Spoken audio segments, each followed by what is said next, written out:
Everyone, welcome to Uttarakhand अध्यापक। मैं मेघा जायसवाल स्वागत करती हूँ आपका आज के सेशन में।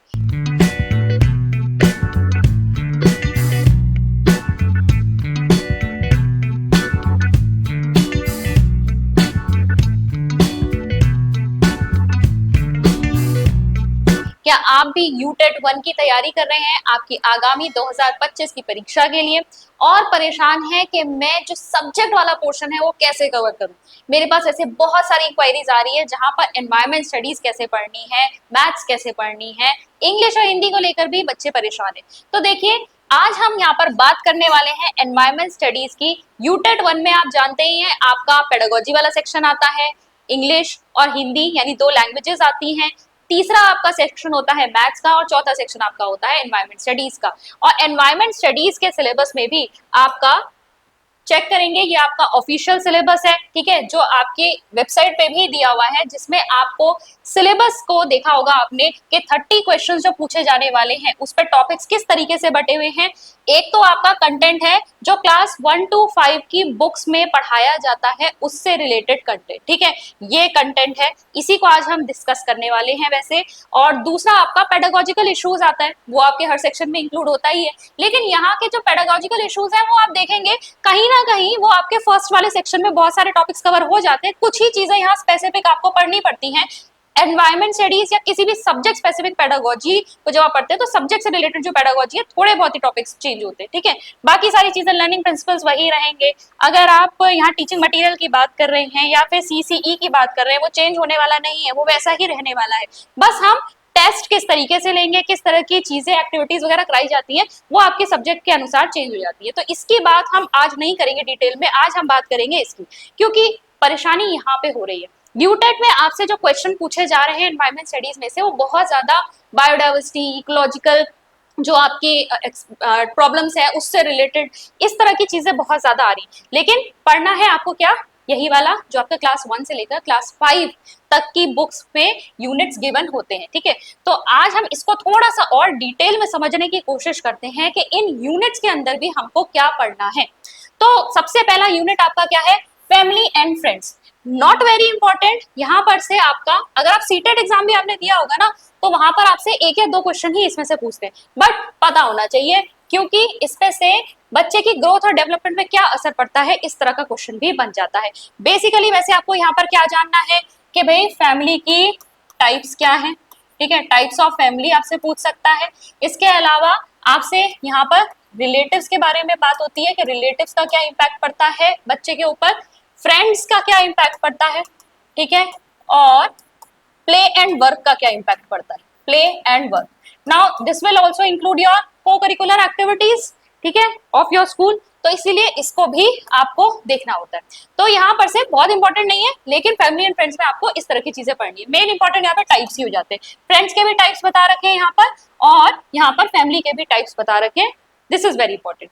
यूनिट 2 में अगर आप बात करेंगे, काफी इंपॉर्टेंट यूनिट है, बहुत क्वेश्चंस यहाँ से आते हैं, प्लांट्स एंड एनिमल्स। यहाँ पर आपको क्या देखना है, प्लांट्स क्या होते हैं, मतलब बेसिकली लिविंग ऑर्गेनिज्म। एक आपका विटेकर का क्लासिफिकेशन है, वो आपको पता होना चाहिए, मोनेरा, प्रोटिस्टा वगैरह क्या होते हैं, उनके प्लांट के फीचर्स पता होने चाहिए। प्लांट्स को फिर क्लासिफाई किया हुआ है, ठीक है, अलग अलग बेसिस पर, हर्ब श्रब्स क्या होते हैं इसके बेसिस पर, एनुअल कौन से होते हैं, पेरिनियल कौन से होते हैं इसके बेसिस पर, इस तरीके से प्लांट्स का क्लासिफिकेशन है जो आपको पता होना चाहिए, ठीक है। फिर एनिमल्स के बारे में बात करेंगे, एनिमल्स का भी एक क्लासिफिकेशन है, वो आपको पता होना चाहिए। देन फिजियोलॉजिकल प्रोसेस एनिमल के क्या क्या होते हैं, ठीक है, न्यूट्रिशन हो रहा है, रेस्पिरेशन हो रहा है, एक्सक्रीशन हो रहा है, यहाँ पर आपको ये सारे फिजिकल प्रोसेसेस पढ़ने होते हैं। बर्ड्स के लिए स्पेसिफिकली यहाँ पर आया हुआ है अलग से, और मैमल्स के लिए, टाइप्स ऑफ एनिमल्स के लिए में भी ना पूछ लेते हैं यहाँ पर इनसे रिलेटेड स्पेसिफिक चीजें जो भी आपकी यहाँ क्लास 1 to 5 के बुक्स में टॉपिक्स में इंक्लूडेड है। प्लस इसी के अंतर्गत आपका आ जाएगा, यहाँ पर मैंने लिखा नहीं है, इसी में आपका एनिमल हस्बेंड्री पे आपसे क्वेश्चन पूछा जाता है, ठीक है, एनिमल हस्बेंड्री पे आपकी बहुत सारी चीजें आ जाती है, बी कीपिंग आ जाता है, ठीक है, बी कीपिंग आ जाता है, फिर आपका एनिमल जैसे काओ, बफेलोस वगैरह एनिमल हस्बेंड्री पे इन सब की रेयरिंग वगैरह कैसे होती है, ये सारी चीजें पूछ लेंगे। अब देखो यहाँ पर एक और चीज जो आपकी इंक्लूड होती है वो है बायोडाइवर्सिटी। बायोडाइवर्सिटी और एनवायरमेंट से रिलेटेड टॉपिक्स, ठीक है, ये भी आपको यहाँ पर पढ़ने होते हैं और काफी इंपॉर्टेंट है। यहाँ पे से बहुत सारे क्वेश्चंस बनते हैं, नई नई जो स्कीम्स है, कई सारे गवर्नमेंट ने एक्शन प्लान्स जैसे गंगा एक्शन प्लान हो गया वगैरह लॉन्च कर रखे हैं, वो भी आप यहाँ पर पढ़ते हो एनवायरमेंट से रिलेटेड।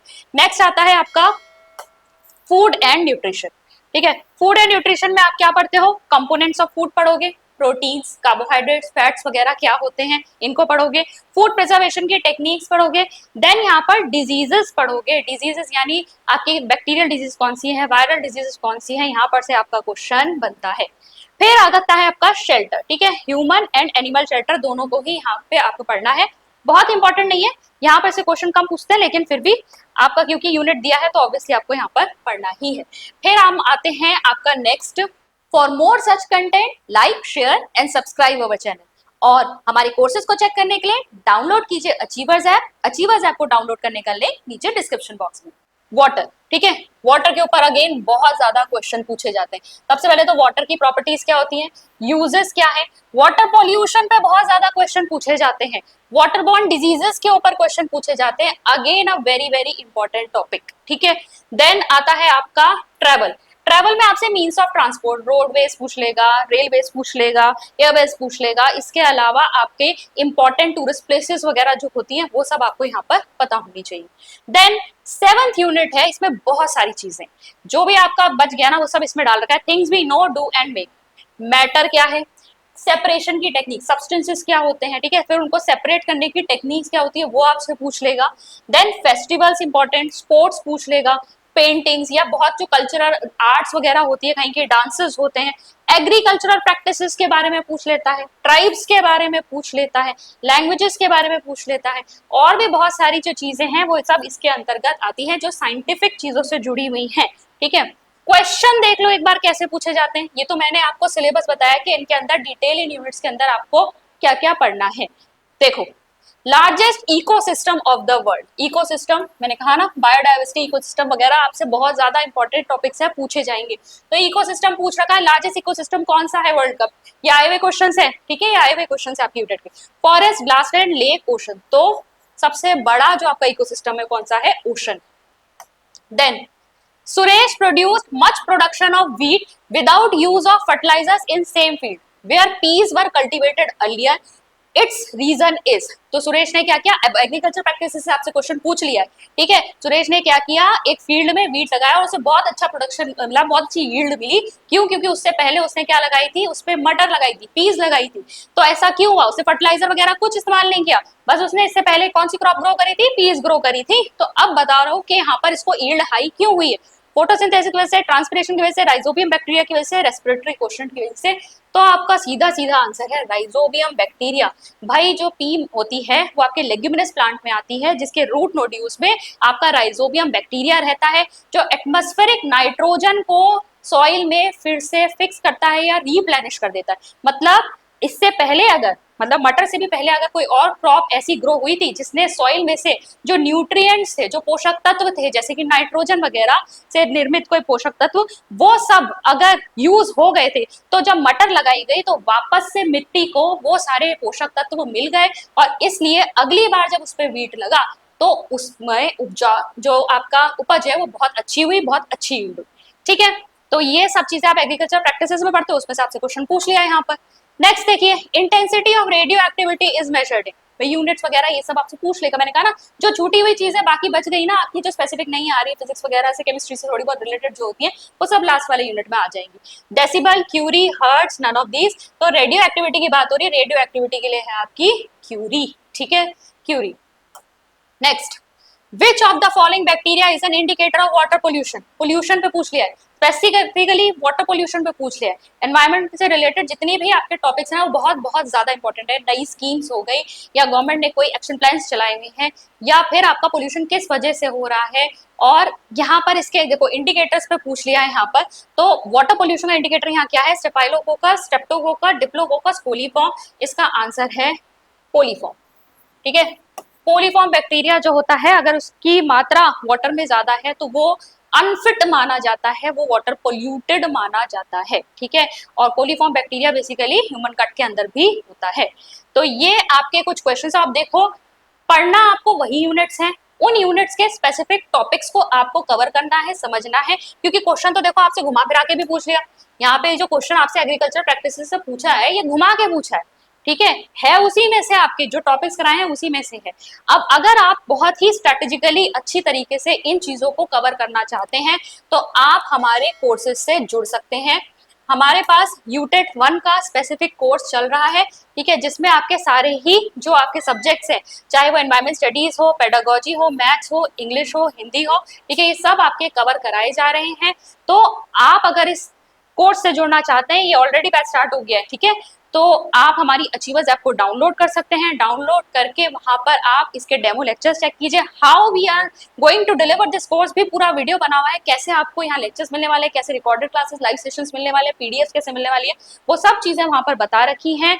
इस कोर्स को आप अवेल कर सकते हैं, ठीक है, आज ही आप अचीवर्स ऐप डाउनलोड कर लीजिए। इसके अलावा अगर आप लोग तैयारी यूटेट 2 की कर रहे हैं, ठीक है, यूटेट 2 वाले भी हमारे साथ जुड़ सकते हैं। यूटेट 2 के लिए हमने स्पेसिफिकली अलग अलग कोर्सेज बनाए हुए हैं। कुछ लोग जो हैं सोशल स्टडीज वाले होते हैं, वो सोशल स्टडीज का बैच ले सकते हैं, pedagogy, social studies, English, Hindi यहाँ अवेलेबल है। अगर आपको साइंस या मैथ्स वाला बैच लेना है तो pedagogy, science, maths, English, Hindi वाला बैच आप ले सकते हैं। ये बैचेस भी स्टार्ट हो चुके हैं। So download achievers app now. और अगर आपको डिस्काउंट चाहिए तो आप मेघा 10 करके आप कूपन अप्लाई कर सकते हैं और आपको इन कोर्सेज पर डिस्काउंट भी मिल जाएगा। सो आई होप आज की वीडियो आप लोगों के लिए यूजफुल रही होगी। अगर आप स्ट्रेटेजिकली हमारे साथ जुड़ना चाहते हैं, पढ़ना चाहते हैं, तो आप हमारे साथ जुड़ सकते हैं। एक्सपर्ट गाइडेंस आपको मिलेगी, क्वेश्चन सॉल्व कैसे करने हैं, कैसे एमसीक्यू अंदाजा लगाना है, वो प्रैक्टिस आपकी हो जाएगी। और अगर आप खुद से भी तैयारी कर रहे हैं तो भी आई थिंक ये वीडियो आप लोगों के लिए यूजफुल रहेगा कि आपको कहाँ से किस तरीके से चीजें कवर करनी है। तो मैं मिलती हूँ आपसे नेक्स्ट सेशन में। Thank you.